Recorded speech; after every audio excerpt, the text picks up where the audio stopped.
How's it going, guys? My name is Folkerman, your local brick build historian, and I've been gone for a little while.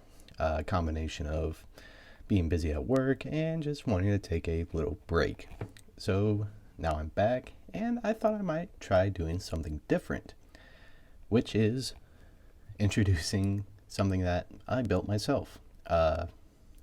Basically, I took the Brickmania Albatros and I modified it to a plane that I actually enjoy and find quite endearing myself, which is the Pfaltz D.III.A. So basically don't have any box to show because it's my own design, so let's go ahead and start looking into the aircraft. The reason why I use the Albatros is because it is quite similar to the Pfalz. The body is very similar in length and shape. It does have a different nose cone, and I use the propeller from a Newport.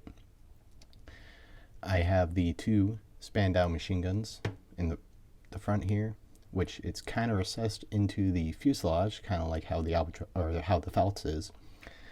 I use the stickers from the Albatros, which is why it's got these stud holes.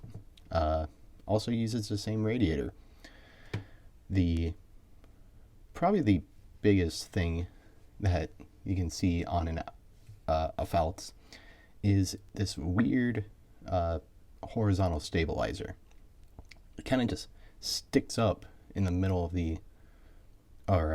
vertical stabilizer, and it kind of sticks up in the middle of the horizontal stabilizer here. And the wings are also very boxy, for a lack of a better term. But either way, I like it. It's pretty sturdy. You can kind of just fly it around. And I went with mostly Werner Voss colors, because Werner Voss actually flew the Pfalz, and with quite good success, in all honesty. The only difference is that the nose has some yellow in it, and I think this is before he put the swastika on it, which has nothing to do with Nazi Germany. It was just a thing that Werner Voss did. But either way, let's talk about the history of the Pfalz and why I think it's kind of underappreciated as an aircraft. So our story begins with the Pfalz Flugzeugwerke, which kind of only did licensed production copies of other aircraft. More notably, Marine Saulnier in the beginning, before the war, because Marine Saulnier is a French company. And then they would go into licensed productions of Roland aircraft. Most notably like the Roland D1, D2, those things. And by the time of 1916, Pfalz kind of realized that they needed to have an original design. They can't just keep on making licensed products because you don't get any money that way. So they hired Rudolf Gehringer from another company, and as a chief designer, he immediately started working on an original design, the Pfalz D.III. So Gehringer has had a few, he has quite a bit of experience in aircraft manufacturing and knows quite a few different techniques. One of the things he used for the Pfalz is the plywood monocoque fuselage. Basically, the entire fuselage is plywood, kind of like how the Albatros is, but the difference between the Albatros and the Pfalz is that the entire fuselage is covered in canvas. Why? It's kind of a weird design choice. Probably because the canvas is a little better to lacquer and make waterproof than the wood. I don't know if that's a fact, but that's my guess. It's also a lot easier to paint on, uh, kind of notably. But it was probably also for aerodynamics, because if you have a smooth canvas going across, it's better for aerodynamics than having wood with nails all through it. Another weird thing that Geringer implemented in his Albatross is wooden ailerons. Now, wooden ailerons would make resurgencies throughout the history of aviation, more notably something like the Corsair, which was the last video I did. But most aircraft at this time used steel tube ailerons. So for him to use wooden ailerons is kind of weird. Another thing was a inverted airfoil on the horizontal stabilizer. So this thing right here. It was kind of weird, but it was really good for dive recoveries, which we'll get into later about the diving aspects of the Pfalz. So this aircraft would start production in roughly April 1917 and then would continue production until May of 1918. So basically about a year of production, which is not bad for a aircraft model at this period of time, because usually it's like, okay, it's good for a few months and then it easily gets beaten by better aircraft later on down the line. So for it to last a year is pretty good. Granted, by the end of 1918, these were mostly used in schools, like flying schools and stuff like that. I think by the armistice, only 100 of them were left in use in the front line.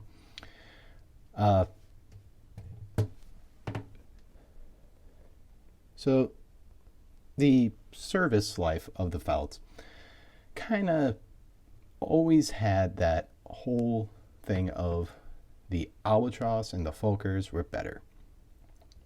This thing never really got the praise it would deserve.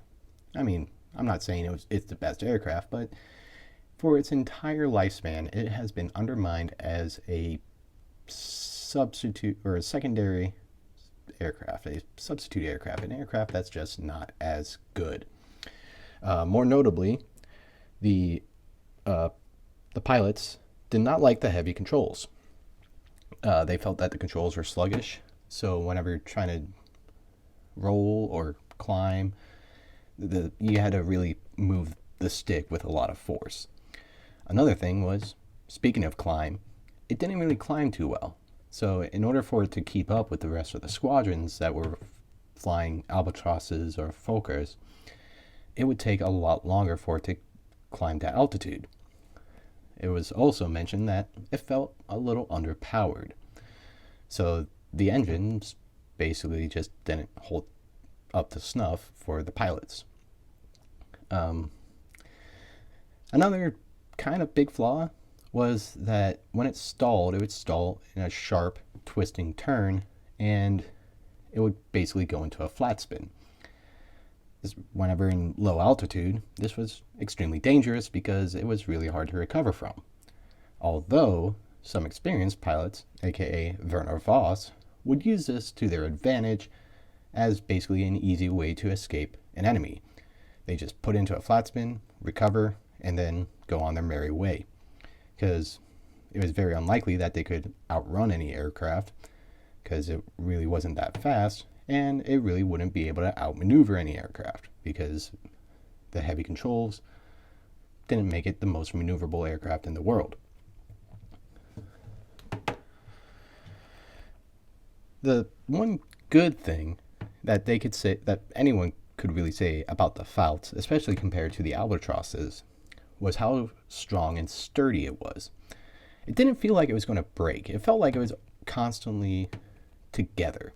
The one big flaw of the Albatros is that single wing spar on the bottom. The wing would flutter, and especially in a dive. So whenever the Albatros came out and it's got the two wing spars in the bottom, it can go into a steep dive at high speed. And with that horizontal stabilizer I mentioned earlier, it could recover from that dive extremely well, which makes the Pfalz really good for balloon busting missions, because not only could it go into a fast dive sturdily and be able to recover quickly, but if it gets hit, unless it's in the cooler on the top or the fuel tank or the pilot, it was more than likely able to carry on, which is one reason why Werner Voss liked the Pfalz D.III over the Albatros D.III. He liked how sturdy it was. Sure, it wasn't as maneuverable. Sure, it wasn't as fast, but this thing could take hits and keep going, which is basically what Werner Voss liked about it. And with a talented pilot like him, he could make it maneuverable, including doing that flat spin escape maneuver I was talking about earlier. Excuse me. The Albatros D.III and D.III.A was powered by a Mercedes D.III.A 6-cylinder inline engine of 180 horsepower. Not exactly the most, not exactly the biggest engine, not exactly the most powerful engine, but it worked. It was able to make this thing chug along at a maximum speed of a blistering 102 miles per hour. Basically, the difference between the D.III and the D.III.A is the machine guns. The pilots were not very fond of it being so recessed in the machine guns being so recessed in the fuselage, because it was hard to clear jams. But the D.III.A brought it up on the fuselage a little more so that you could clear the jams easier. And they also kind of changed the vertical stabilizer a little bit, making it a little more semicircular. The Pfalz, it's a weird plane in history, because when it came out, it was known as being inferior to the aircraft that was already out there. But yet, they kept it in service because it still had that niche of being able to go in a steep dive and recover. And it's not really portrayed in any really pertinent historical movies or books or anything like that, because it's kind of just forgotten. Well, except for one movie. In the movie The Blue Max, Bruno Stackel, the main character, flew a Pfalz D.III. As he says, an out-of-date Pfalz, a inferior machine, because in 1918 it really was. But it's because of that movie I really love the Pfalz. Like, just watching that movie as a kid, and I still watch it to this day, just seeing that Pfalz in the air, I just really loved it. It was so different, it was so weird, having this, the engine block all the way up here. I just loved it.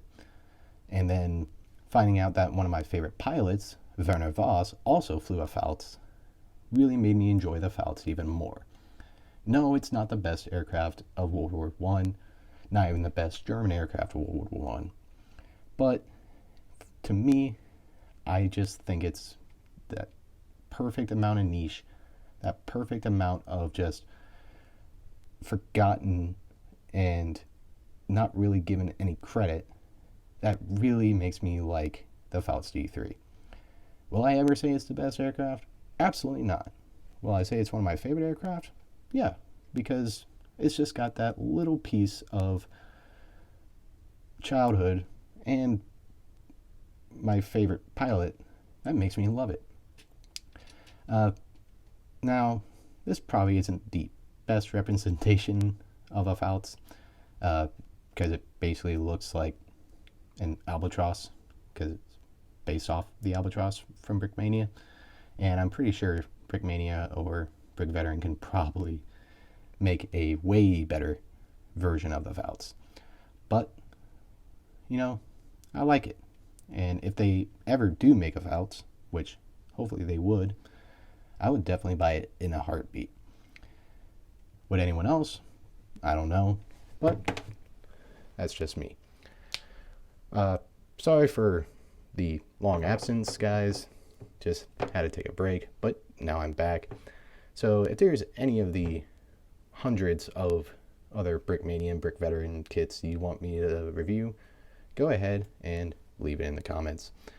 If you learned anything, especially the fact that this is a very unknown aircraft, tell me what you learned. If there's anything more you want to know about the aircraft, or someone like Werner Voss, or the movie The Blue Max, which you should definitely watch, go ahead and ask that too. But with that said, like the video if you did, and let's continue to build history.